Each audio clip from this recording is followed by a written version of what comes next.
Ang laki ng problema ng Pilipinas dahil sa mga baluktot, mga siraulo na namumuno sa ating bansa na binabaliw ng salapi at ng kapangyarihan.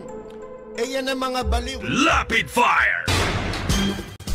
Kaya Mr. President, kahit hindi ako lawyer, masasabi ko, if this impeachment court has the power to dismiss an impeachment complaint, walang silbi itong korte na ito, Mr. President. Kalma ka lang. Sabi ni Digong nyo, kay Bato. Kung si Bato po Bombay, malamang ang apelyido niyan Gan. Batugan. Ito namang mga walang ginawa. Walang nagawa itong naipakita kahit na sa kanilang public life o personal o private and public life. Wala naman mga nagawa ito maliban sa pambubuli, pagso-social media, pagmamarunong na hindi naman marunong.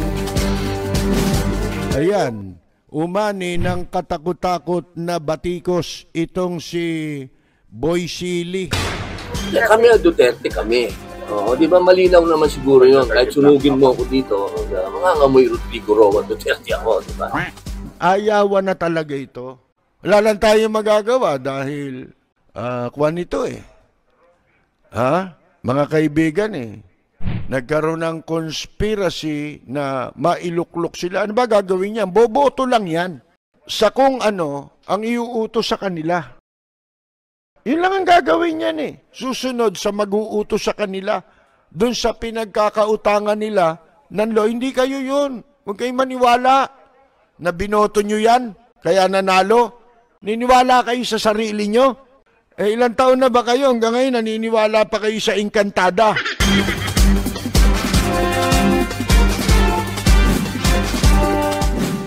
Once we decided to return the articles of impeachment to the House, am I correct to assume that technically we don't have the jurisdiction of these articles of impeachment already because we return it? So, bakit pa natin magpapatuloy tayo sa pagbigay ng sampina sa respondent? That's my humble understanding. Again, I am not a lawyer, Mr. President. Senator... Nag-iisip lang. I'm just guided by the Holy Spirit, Mr. President. To be honest, Holy Spirit is guiding me all the time.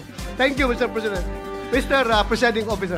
Senator Judge Ontiveros, you are recognized, ma'am.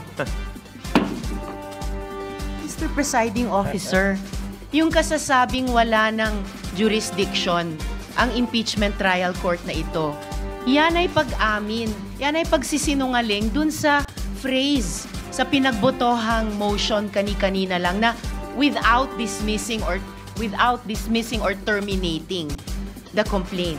Nasa sa atin na Tapos ngayon pala, gumawa tayo ng aksyon para mawalan ng jurisdiction. At pati ba naman yung pag-summons na i-issue ng presiding officer, pati yon ay gustong bawiin mula sa kamay ng impeachment court. So nakikita natin, Mr. President, talagang brick by brick, stone by stone, dinidismantle itong impeachment trial process at dinidismantle yung impeachment complaint. Napakalaking disservice po sa ating dapat tungkulin sa ilalim ng konstitusyon. Session is suspended. Ito'y utak busabos talaga ito si Bato Mga kaibigan, May problema tayo sa mga mambabatas na mambubutas. Kala mo kung mga sinong magsesermon sa Senado, nagbabanal-banalan Ang dami pang paligoy-ligoy Ano ba talaga balak nyo? Di ba? Ano ba motibo nyo inuutay-utay ninyo? Kung ganyan ka, ang daming cheche-bureche, mga kaibigan, ang daming kesyo-kesyo, bago kayo makabuo ng isang paninindigan, especially mambabatas kayo. Ano ba isa sa trabaho ng mambabatas? Gumawa lang ng batas? Ba hindi. Ang isa sa trabaho ng mga mambubutas o mambabatas, yung palang mambubutas, mas bagay yung kay Robin. Diba? Ngayon, ang trabaho nila, alam nyo kung ano? Masiguro nila o siguruhin nila na yung mga naipapasang batas ay naipapatupad. Yan ang isa sa tungkulin ng mga mambabatas. Mga kaibigan, hindi man yan nakasulat, morality yan, mga kaibigan. Hindi ho ba? Moral obligation nila yan. Na kapag nakikita nilang mali, mga kaibigan, ang binabaluktot yung mga batas. Saan ba nanggaling ang batas? Sa kanila.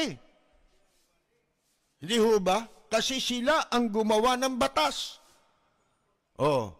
Kaya pag nakikita mong binabaluktot ang batas, kinakailangang isang matinding paninindigan ang dapat mong gawin. Hindi yung, mag-submit nga kayo ng report. Ano pang report? Tingnan ninyo ang timing, napakatagal, di ba? Kaya nga sabi ko, bakit mo pa babaguhin ang saligang batas? Lahat naman nagagawa ninyo. Lahat naman nalalabag ninyo.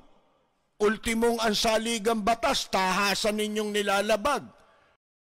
Paano kayong nakakapagpasa ng batas na hindi mo na nababago ang konstitusyon?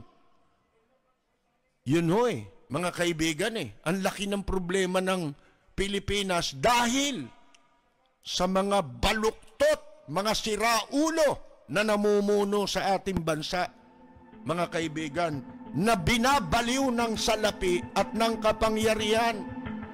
Kaya yung kanta, di ba may kanta nung araw yung sino ang tunay na baliw? Yan ang mga baliw.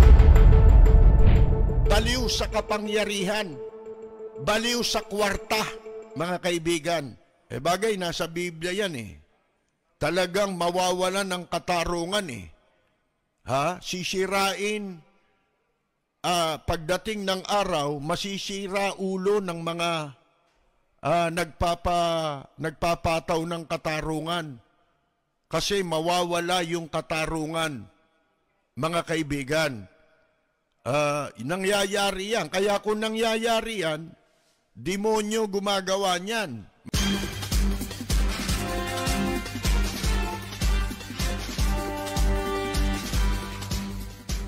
Malinaw na po na bakit gano'n? Dami Justice Committee, mga ganito, gano'n kaya natawa ko dito kay tawag dito kay yung Senate President ngayon. Ito po si Percy Lapid. Maraming salamat at magandang gabi. Cynthia Villar. Nagmamahal sa'yo.